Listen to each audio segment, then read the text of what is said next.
Bonjour chers amis, nous poursuivons notre histoire du diocèse.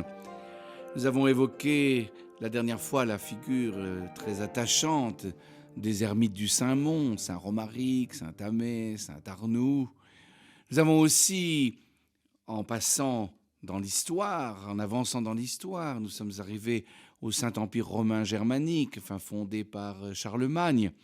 Et cette période tout à fait riche de la Renaissance carolingienne, et en particulier des deux belles figures, Alcuin qui a joué un rôle très important, et puis Raban-Maure, le disciple d'Alcuin.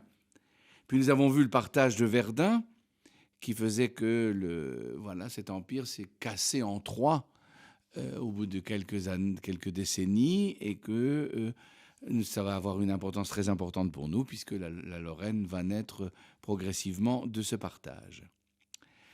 J'exprimais la vie religieuse de l'époque. J'ai raconté donc les conciles qui ont eu lieu dans les résidences impériales qui étaient tout près de chez nous, à Condreville, à Royaumé, à Savonnières.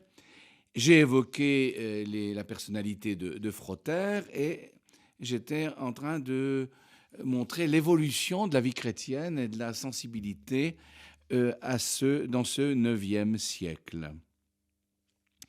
J'avais terminé en citant Gabriel Fournier qui disait « Tandis qu'à l'époque paléochrétienne et encore pendant une partie du VIe siècle, le saint par excellence avait été l'évêque, désormais le moine le remplaça dans ce rôle auprès de l'opinion chrétienne. » En effet, dans cette période difficile, les monastères vont être les lieux clés de la civilisation, comme conservatoire de cette civilisation et en même temps comme lieu de nouveauté.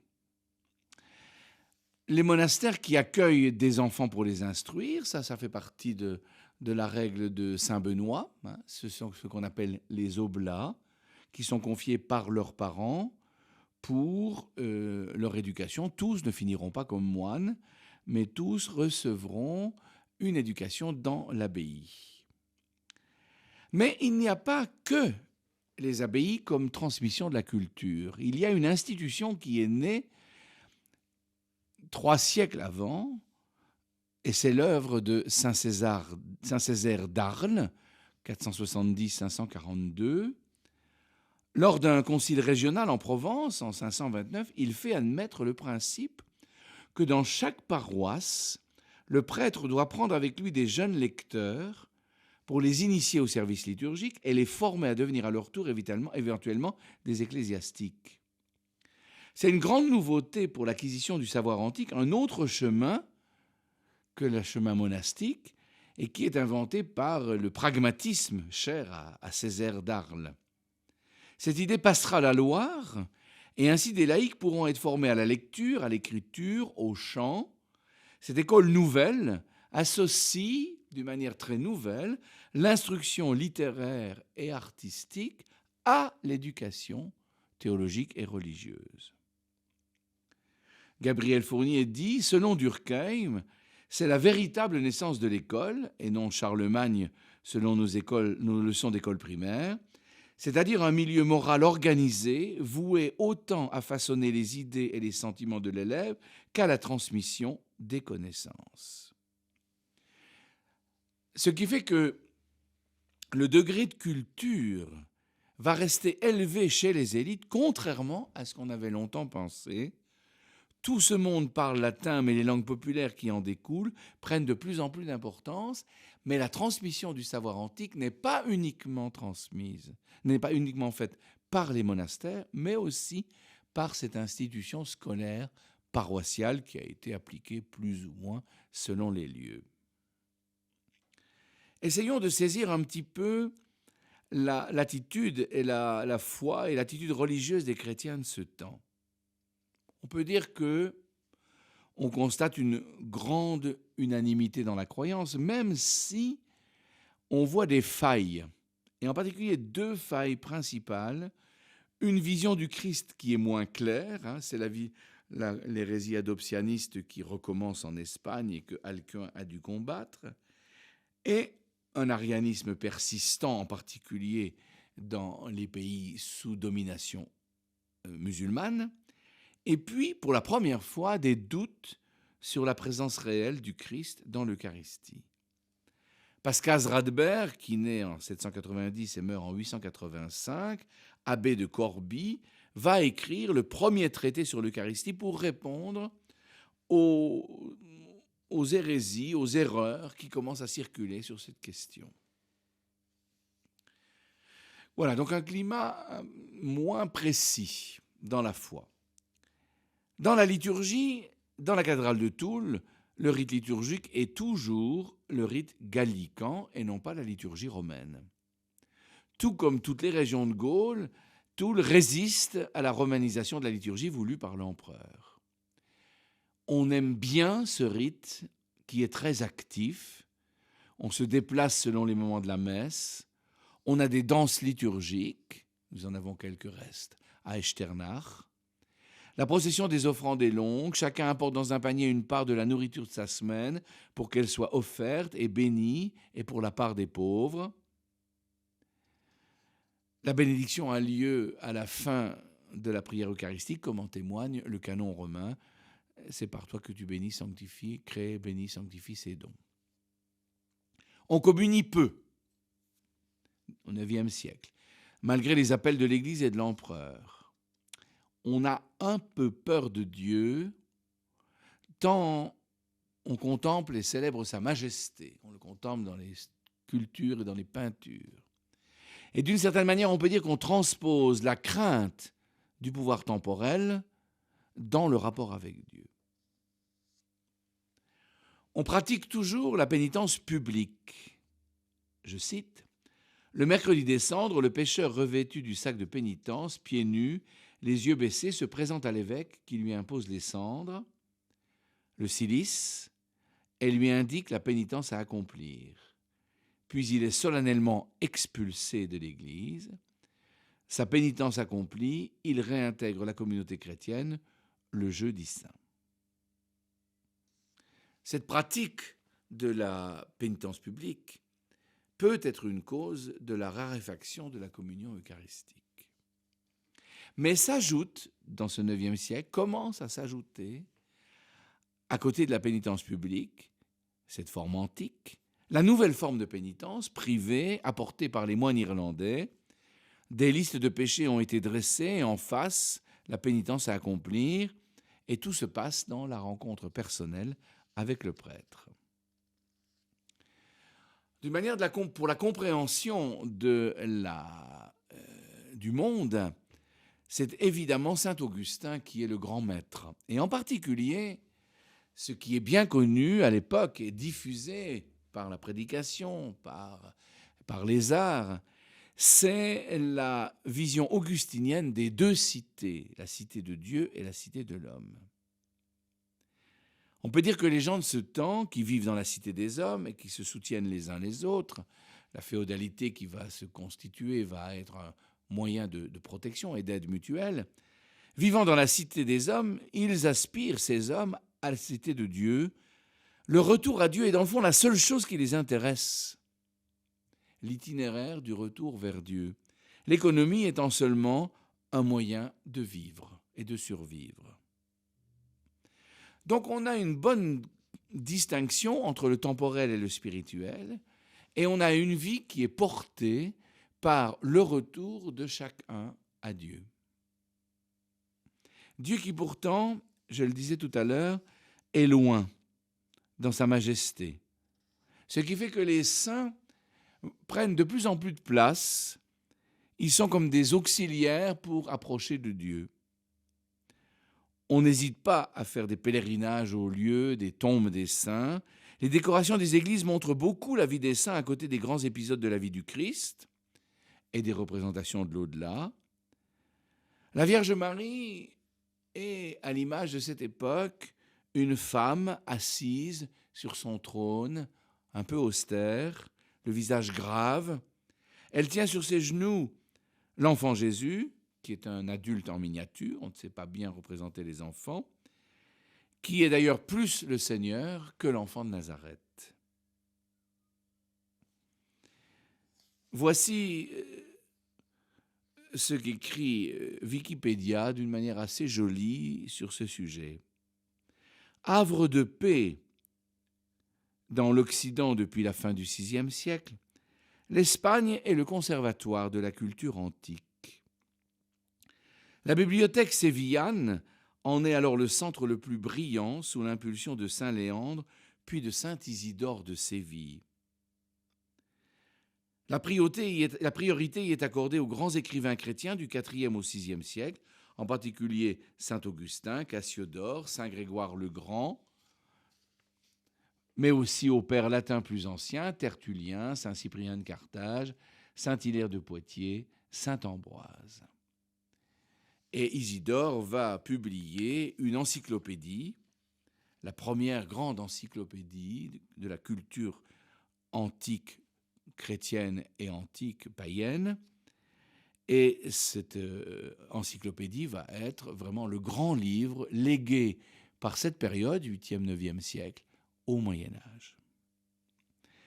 On a donc d'un côté une culture savante qui se transmet dans les écoles et dans les monastères, et en même temps on a une foi qui a muté par rapport à l'époque patristique par un éloignement de la synthèse de l'époque patristique, avec des accentuations sur la grandeur de Dieu et la majesté de Dieu, le fait de ne plus communier, ce qui est impensable pour un chrétien de l'Antiquité. Vous voyez, on voit bien une certaine évolution qui va avoir besoin bientôt d'une réforme. Cette période aussi, et elle est importante pour ça, voit naître d'une manière un peu systématique la naissance des prêtres de campagne. Ces prêtres logent dans les grands domaines, les anciennes villas gallo-romaines, mais aussi dans les villages. Ils assurent le service liturgique, et c'est essentiellement pour le Seigneur et pour le domaine. Et d'une certaine manière, c'est une mauvaise habitude qui se prend. C'est le propriétaire du domaine qui choisit le prêtre, qui le forme et demande à l'évêque l'ordination.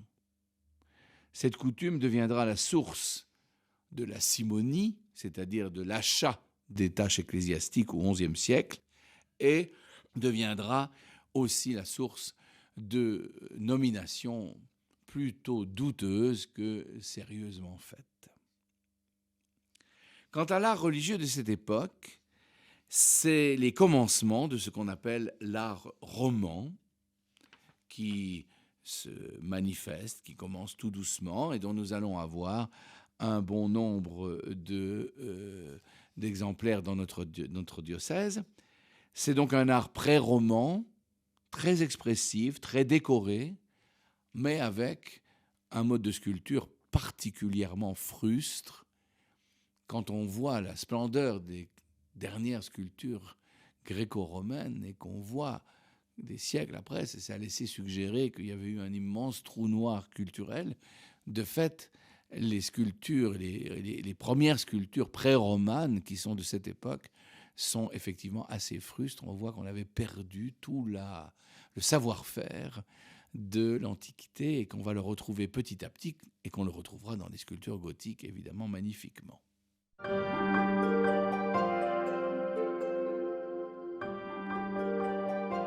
Chrétiens d'hier et d'aujourd'hui sur RCF. Voilà, le Xe siècle. Nous sommes arrivés au Xe siècle. Faisons le point sur la situation politique, très importante pour notre région. Car du point de vue politique, nous assistons à la naissance, dans ce siècle, de la Lotharingie et de la Lorraine actuelle. La Lotharingie désigne d'abord le royaume de Lothaire II, du latin Lotharii regnum, Lotharingie, arrière-petit-fils de Charlemagne. Cette Lotharingie et ce domaine fut constitué en 855. Le partage de Verdun était de 843. Après la mort de Lothaire, évidemment, cette Lotharingie fut l'enjeu de lutte entre les royaumes de Francie occidentale, on pourrait dire la France d'aujourd'hui, et de Francie orientale, on pourrait dire des pays alémaniques, du Saint-Empire romain germanique. Et en 880, la Lotharingie est rattachée directement au domaine de la Germanie. Donc voilà un premier choix qui est quand même très très important pour nous, un choix culturel. La région va parler en partie une langue romane apparentée au français et en partie une langue germanique apparentée au parler germanique, mais une majorité de langue romane. Mais en même temps, l'ensemble du duché va être, lui, dans l'influence de la culture rhénane et de la culture germanique.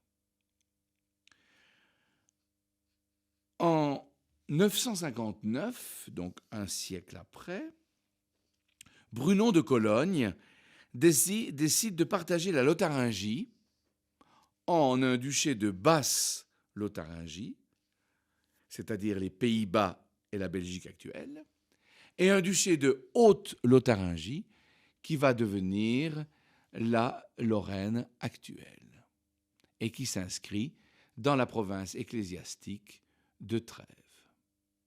Notre duché de Lorraine est donc issu du partage de 959. Il devient un duché indépendant, État du Saint-Empire romain germanique, et dure jusqu'en 1766, date de son rattachement à la France. Frédéric Ier de Bar, frère de l'évêque de Metz, en est le premier duc, et à cette époque, la résidence du duc est Metz. Ça ne va pas durer longtemps. Quand on évoque le Xe siècle, c'est-à-dire l'approche de l'an 1000, nous sommes pas loin de l'an 1000, on évoque habituellement Georges Duby, qui a écrit des passages très très beaux sur cette période et qui en a montré la tristesse d'une certaine manière. Je vais vous lire son passage qui est tiré de son livre sur l'Europe à l'approche de l'an 1000. Voici ce qu'il écrit, je lis. « Il était une fois l'an 1000, la peur, la faim, friches, marécages, fleuves vagabonds, taillis, feux de broussailles, ensemencements furtifs des brûleurs de bois, ici et là des clairières, sol à demi dompté, aux sillons légers et dérisoires, des outils de bois traînés par les bœufs. De grandes taches vides, des champs en jachère. Telle est l'Europe des 23 millions d'habitants, un pays de forêts mal domptées, les paysans dans des huttes de pierre, de boue et de branchages, réunis en hameaux, qu'entourent de petits jardins, entourés de haies épineuses à cause des bêtes. De loin en loin, une cité, squelette blanchi d'une cité romaine, quartier en ruine, enceinte mal réparée, un petit peuple d'artisans, vignerons, forgerons, tisserands, au service de la garnison du seigneur ou de l'évêque. Tel est l'Occident de l'an 1000. Rustique, il apparaît face à Byzance qui brille de tous ses feux, face à Cordoue, très pauvre et très démuni. Un monde sauvage, un monde que cerne la faim. À cela s'ajoutent tous les fantasmes de la terreur de l'an 1000. Quand on lit ça, je vais dire, c'est sûr que ce n'est pas du tout pour contester le grand historien, c'est simplement pour apporter une nuance, car dans notre région, tout n'est quand même pas aussi noir que ça. D'une certaine manière même, les historiens locaux le soulignent, le Xe et XIe siècle font figure chez nous de siècles de reprise. Pourquoi ? D'abord parce que le Saint-Empire romain germanique s'est reconstitué en 962 autour de la dynastie ottonienne et retrouve le prestige et la grandeur de la composition politique qu'avait voulu Charlemagne. Au niveau de la science, de la connaissance, l'école cathédrale de Toul brille particulièrement par son enseignement, et en particulier son enseignement du droit. Et tout juste à côté de la ville de Toul, l'abbaye Saint-Èvre, elle, est réputée pour son magnifique atelier de copiste. Donc, l'œuvre de transmission de la culture antique, mais aussi de la culture chrétienne, on l'a vu avec ce qui se passait en Espagne, se continue tout près de chez nous. Les ivoires et les orfivreries lorraines sont réputés, fabriqués surtout à Metz, à Moyenmoutier et à Luxeuil. Les objets liturgiques de saint Gauzelin, évêque de cette première partie du Xe siècle, témoignent de la grande qualité, avec son évangéliaire, le calice et la patène de toute beauté, un peigne liturgique, etc. On a là tout un ensemble d'objets qui viennent de cette époque et qui montrent la grande qualité des œuvres. Au XIIe siècle encore, Sugère, quand il voudra décorer Saint-Denis pour certains aspects, fera appel à ses ateliers d'ivoire et d'orfèvrerie. Donc, c'est une période difficile, l'an 1000, mais dans notre région, il y a des couleurs bien plus joyeuses et bien plus dynamiques que ne le laisserait supposer la généralisation tout à fait légitime de Georges Duby. La vie chrétienne à cette époque, au Xe siècle, c'est d'abord un grand centre spirituel qui est Gorze. Une abbaye bénédictine qui a été fondée donc près de Metz, dans une vallée très belle, en 745 par saint Grodegan, évêque de Metz, le contemporain de notre Frotter à Toul dont nous avons parlé. À partir de 933, elle est à l'origine d'une réforme de la règle bénédictine qui va se diffuser dans tout le Saint-Empire et qui va être un moment de grand renouvellement religieux. Un des grands abbés de Gorze a vécu dans notre diocèse, d'abord comme curé d'un petit village qui s'appelle Fontenoy-sur-Moselle. Je veux parler du bienheureux Jean de Vandières. Jean de Vandières est né en 900, à Vandières, comme son nom l'indique, dans une famille pieuse et riche, dans ce patriciat qui demeure et qui a de grandes propriétés. Il reçoit une solide formation à l'abbaye de Metz, puis à l'abbaye de Saint-Miel, dont nous reparlerons bientôt. Il est ordonné prêtre. À la mort de son père, il revient à la maison pour gérer le riche domaine familial à Vandières, puis il est nommé curé de Fontenoy-sur-Moselle par le seigneur de Fontenoy, Varnier, comme j'ai expliqué tout à l'heure pour les curés de campagne. Il exerce le ministère avec beaucoup d'austérité, beaucoup de bonté, et il se fait remarquer comme un saint prêtre. Mais il n'est pas satisfait. Avec des amis, il part en Italie visiter les monastères pour voir des monastères fidèles à la discipline monastique, pour voir des vrais centres religieux. À leur retour, en 933, avec d'autres clercs, dont l'archidiacre Hénold de Toul, il veut fonder un monastère de ce type. Mais l'évêque de Metz, Adalbéron, mis au courant de leur projet, leur propose de réaliser leur rénovation à Gorze même. C'est ainsi qu'en 934, Jean de Vandières et ses amis entrent à l'abbaye de Gorze. Ils vont réformer le monastère, rétablir la règle bénédictine, permettant bientôt à l'abbaye, à l'époque en terre germanique, de devenir le fer de lance d'une réforme monastique qui s'étendra à tout le Saint-Empire. Il ne s'agit pas simplement d'un goût de remettre de l'ordre dans les règles, il s'agit de retrouver une véritable recherche de Dieu et d'avoir une vie organisée pour que cette recherche soit possible et soit féconde. En 956, Jean, qui est devenu abbé de Gorze, se voit confier par l'empereur du Saint-Empire, Othon Ier, la conduite d'une ambassade auprès du calife de Cordoue, Abdelrahman III, qui vivra de 891 à 961. Le calife de Cordoue s'était affranchi de Bagdad et venait de se proclamer en 929 calife. Ce n'était pas sans danger. D'abord un long voyage, et puis on ne savait pas si on ne resterait pas prisonnier des morts, comme on disait à l'époque. En fait, l'ambassade se passa correctement, sans pour autant avoir trop de succès et d'avoir trop de conséquences. Et Jean de Gorze revint à son abbaye en 970. Vous voyez, 956, 970. Hein. La conduite de l'ambassade a pris du temps. Et où il mourut en 970. Voilà donc la personnalité de Jean de Vandières.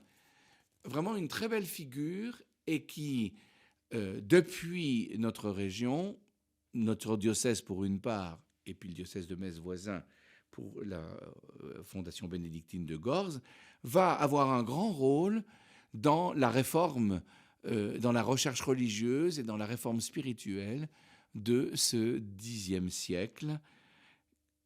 Quand on sait qu'à Toul, on va avoir à la même époque 2 grands évêques saints, Saint Gauzelin et Saint Gérard, on voit que notre région connaît au niveau religieux un véritable rayonnement spirituel, mais ça sera pour la prochaine fois.